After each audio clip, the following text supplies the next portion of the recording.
Alright guys, this is a surprise, but it's not a surprise, you know. I was just scrolling through Twitter, and I think Dragon Ball Legends announced this before Dragon Ball Sparking Zero, so whoever plays the mobile game or was looking for updates for the mobile game, I guess they knew about this before this actual trailer came out. They posted screenshots like about an hour or so before.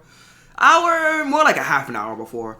But not soon after the Dragon Ball Legends pictures came out, they uploaded this trailer. In my opinion, they did it backwards. Sparking should have uploaded the trailer first, surprise everyone, but Legends sort of spoiled it. You know, I know it's like a 30-minute difference. The hype is still there, but it's like, you know. It doesn't help that I'm not that crazy about Shallot like a lot of people are. I've played Dragon Ball Legends. I'm very familiar with the character and the story. I know what he is and what he represents as a Saiyan. Both he and his brother Giblet. I know what they represent as Saiyans. Funnily enough, there's another character related to their story that's not even in the same continuity as them, which is funny. But they added Shallot to the game, Dragon Ball Legends. He's the third character to reach Super Saiyan Blue. I don't care about Time Patrollers. I don't care about Beat or any heroes, avatars. He's the first actual character to reach Super Saiyan Blue outside of Goku and Vegeta, so he's the third one. I wanted to say he was the third Super Saiyan God, but Future Trunks already beat him to that, unfortunately. So here we are. We have Shallot and Dragon Ball Sparking Zero from Dragon Ball Legends. Let's see him. Sparking Zero. My body's itching for a fight. It's the best he's ever looked. Alright. Okay.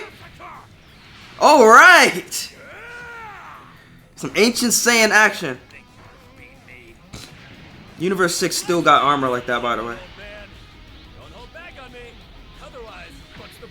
Is he interacting with the characters like they're from his continuity? From the space-time tournament? That'd be pretty interesting. Dang, he's from the era when Sand didn't put holes in their shit. He got his butt out, bro. At all times. What is this? Put a hole in your shit. He's an ancient Saiyan, you know? They didn't know no better. Yo, that's literally the best he's ever looked. What? Why they shade him like that? They didn't have to go that hard. You saw they shaded him?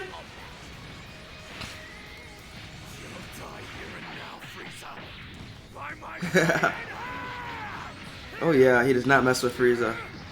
Let's just say Frieza was up to some stuff during the space-time tournament as well. For those of you, oh, there he is.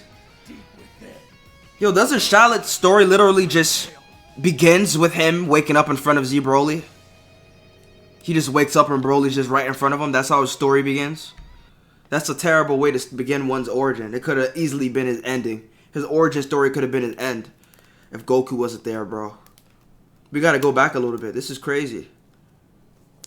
Did he meet Super Broly? I jumped off of Dragon Ball Legends after, what's his name? Zaha went evil. I'm not sure if I got up to Super Saiyan Blue Shallot. I might consider getting back into it now that I freed up some space on my phone. It was a phone issue. Some mobile games have PC ports. I know Legends has a PC port only on Apple, though. I'm pretty sure you can't do it on Windows unless there's like a workaround, but then that's like mad work. I might be able to pull it off, but even then, will I even be able to keep my Play data, my Google Play data?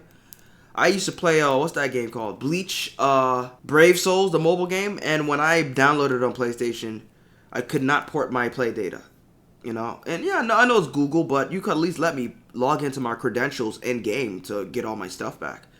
So needless to say, like, I deleted that off my PlayStation, you know? What am I going to do with that? I didn't even have all my characters. Then a real Bleach game came out, so this is the best he's ever looked so far. Well, no, it's funny. Everyone wanted him in Xenoverse. Look at this, bro. Oh, he's on Sparking mode, that's why.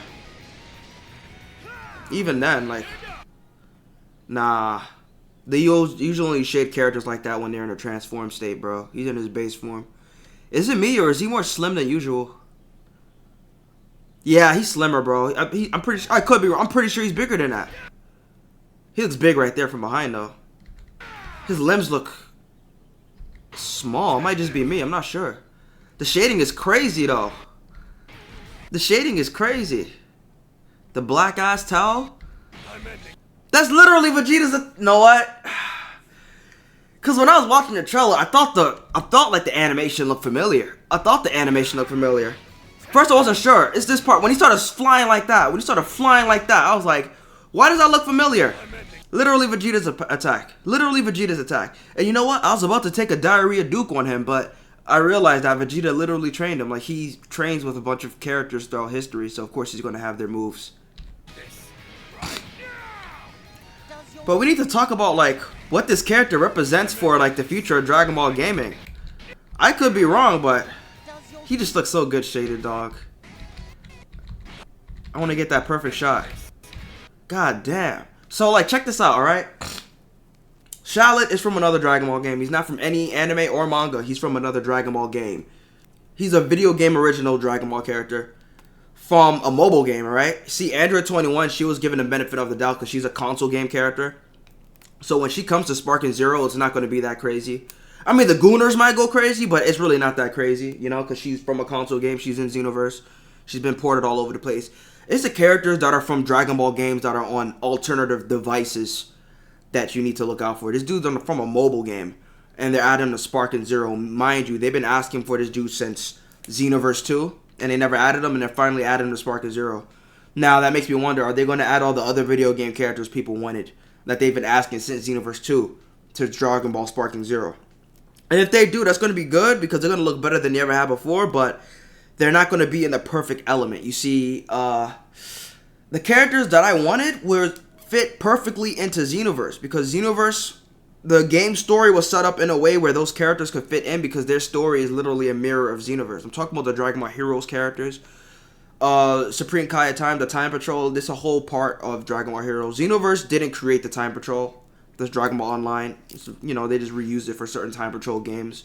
I guess you call it the Time Patrol video game series. I don't know, whatever the hell you want to call it. Dragon Ball Time, Dragon Ball Toki, or some shit. But they never came up with the name for the series. They're just reintroducing the concept from Dragon Ball Online and the Xenoverse and Heroes franchise. Heroes went farther than Xenoverse. And, but since it's the same concept, we were hoping, you know, slip in maybe Super Saiyan 4 Broly, Super Saiyan 4 Vegeta. Why not? Golden Cooler, Golden Meta Cooler, Cumber, some original characters. Why not, you know? But, alas, that never happened. Until now, we have Shallot from the mobile Dragon Ball game inside of Sparking Zero. It makes us wonder, are they going to give with Heroes characters? Because they put Heroes characters in Dokkan, which is weird. Very weird, but yeah, I would love to see Super Saiyan 4 Limit Breaker and Sparking Zero. Alright, I'd love to see that. Super Saiyan 4 Limit Breaker Broly, Super Saiyan 4 Limit Breaker Gogeta and Vegito. I don't know if we're going to see a Super Saiyan 4 Kaioken Gogeta. We'll have to see about that, but that would be awesome. Goku Black, aka Crimson Masked Saiyan. Super Saiyan Rose 1, 2, and 3 in full power. That's form that's almost transitioning into a Super Saiyan 4, but he's killed immediately by Super Saiyan Blue Evolved Gogeta. Another one, like, it's just so much infinite potential. Now, the issue is you have canon characters in the game. Like, you have canon DBS Broly Gogeta. They can't just give him, like, a non-canon Blue Evolved form, right? Well, they have to make, like, another Gogeta, another DBS Gogeta variant for something like that to happen. They can, actually. Why not? Just call them heroes like they do with the other characters. Z, End of Z, DBS. Like, they could do that easily. Just call it Goku Heroes or something like that, you know? So they could really do a lot with this game. Because this game, a lot of people have been not very happy with this game.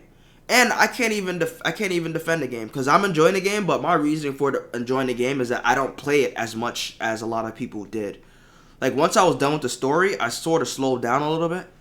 And I come back. Whenever I do come back, I have a grand old time. Because I haven't been, playing it as much. But even then, like, even though I haven't played as much as a lot of other people, I still see a lot of the flaws of the game. Like, it's incomplete. It's an unfinished game. The fact that Vegeta's story mode ends at the Buu Saga is unacceptable. And we paid $70 for that. That needs to be a free story DLC. They need to finish all the story DLCs and add more story DLCs, to be honest. This game is incomplete. Unfortunately, as much as I was hyped for this game and how as good as a game I believe it to be, it's super flawed. A lot of people saying it's worse than Tenkaichi 3. I think that's a little hard for me to, because I think I'd rather play this over Tenkaichi 3 in terms of gameplay wise. I think it's better. I think it feels better. It looks better. There's certain things Tenkaichi 3 does better, but you know, this game overall, it's just a better product, I think. You know, because it offers more to a certain degree. Because Tenkaichi 3 also offers a lot that this game doesn't offer. It's just a bad situation overall. Adding Shallot to the game is a big deal because he's from another continuity, another video game franchise period, so it's a big deal. But at the same time, you have to look at it for what it is. It's just another character in a grand scheme of things. And from the looks of it, that's all Sparking Zero is going to be doing. They gave us the Dragon Ball Super Superhero DLC pack and didn't give us a Dragon Ball Super Superhero story mode. We have Daima characters, but no announcement for story mode. DLC 3? There's no point in playing the guessing game, right? We already have an idea who's going to be there. Alright? So there's no point even playing the guessing game. There's a whole bunch of characters they could add there. I'm not really interested in that. Right? I mean, I'm going to be interested when they drop, but I'm more interested in the fact that it just feels like this game, its post-life support, is just going to be more characters. And the only way they're going to be able to sustain an inkling amount of hype is to add characters from every crevice and corner that people wouldn't expect. You know? You could add Super 17, but at that point, he should have been in the game from the start. No one's going to give a fuck. You know? You could add King Piccolo. He should have been in the game from the start. No one's going to give a fuck. They still need to add those characters. I'm not saying don't add them. They still need to add them, but we need a little extra. Like, as great as Shallot is, it's just another character. We're not getting anything with him. You know? He can't even transform. No Super Saiyan 1, no Super Saiyan 2, no Super Saiyan 3, no God or Blue. He's just stuck there. You know? And it's a little special thing they're giving us. That's fine. You know? A little special thing. But I do hope that this game opens his eyes and just goes beyond just giving us just characters. Because not only are they not giving us stories for the newest Dragon Ball show that's out, Dragon Ball Daima. I don't give a fuck if Kakarot's doing like a super accurate story, which I think Kakarot's going to have the best Daima story. Because Xenoverse is going to be like a time fix. Because Xenoverse is going to be more of a time traveling ordeal with that, you know. Going to have characters from other arcs pulling up the Daima that's not supposed to be there. So it's not going to really be the story. Versus, you know, actually giving us a story in Sparking Zero. But it's crazy how I said a few minutes ago I love this game. But I'm shitting on it more than I'm praising it. You know, this isn't supposed to be a negative video, but I just want them to improve on this, because this is supposed to be Dragon Ball Z Budokai Tenkaichi 4. This is Tenkaichi 4, let that be known. So there's no excuse that we have less. Why is Planet Namek the only planet that explodes? And then not only is Namek the only planet it explodes, you have to blow up a certain part of it. You have to be on a specific spot in the map when you do it. That's fucking stupid.